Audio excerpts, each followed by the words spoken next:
Guys, what's up? This is going to be Gametalk Episode 3. I've gotten a lot of good feedback from this for this series, so I'm going to keep it going.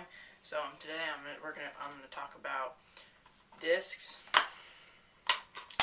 versus cartridges. So let's get Alright guys, so today I'm going to be talking about disc or cartridge. So I'm just going to give like the pros and cons to a cartridge and disc. So first off, with disc, there is many different consoles, a lot of consoles. All new generation consoles use discs, besides for some of the handhelds, such as like the DS. It's basically like a mini version of a cartridge. Or like the older ones, like a Game Boy Advance and Game Boy Color. So this is basically like the pros to a disc.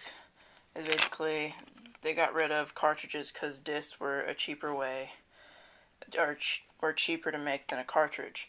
So they started using discs because I believe discs could hold more data on it than a cartridge. So that's kind of what they switched to. But the cons to it were that it had to load and all that kind of stuff. So there's a cartridge I'll talk a little bit more about. I mean, there's a disc, so I'll talk a little bit more about that. And the cartridge. The cartridge is what I prefer more. These were used for different types of consoles, such as the Nintendo 64, what I have right here, Super Nintendo, NES, Sega Genesis, all that kind of stuff. So the good things about the cartridges was that it had like no load times and stuff like that.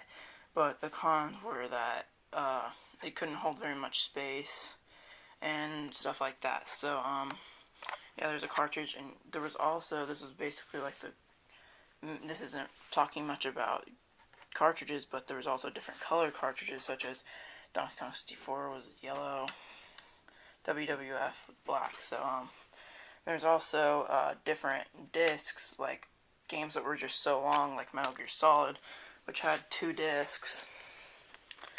Let's go open this. And had 2 discs just because it's such a long game. So yeah, so, and it's just because some games just took double discs, like the GameCube, because the discs were so small, they probably held about as much data as like a cartridge. So and there was also, for the Nintendo 64, so it could make a bigger game, was the expansion packs, which they came out when Donkey Kong 64 came out, and they used them for games such as like Ocarina of Time and stuff like that.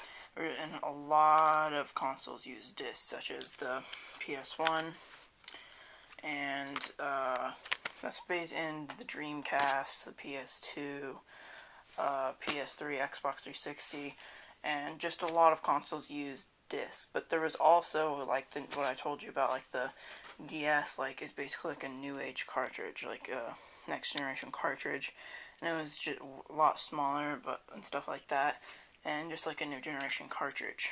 And they brought them back, I think, and the DS actually came in like a case. So it was kind of like the new age of like a Sega Genesis or something, because Sega Genesis were the only games and the Master, and the Master System both came in like clamshell cases with the game and everything. But Nintendo 64, Super Nintendo, NES all came in cardboard cases. So yeah, this is my video on discs versus cartridges. So whatever you guys think is better, just leave in the comments below. It's kind of be my versus thing also, and just tell me what you guys prefer. So thanks guys for watching. Bye.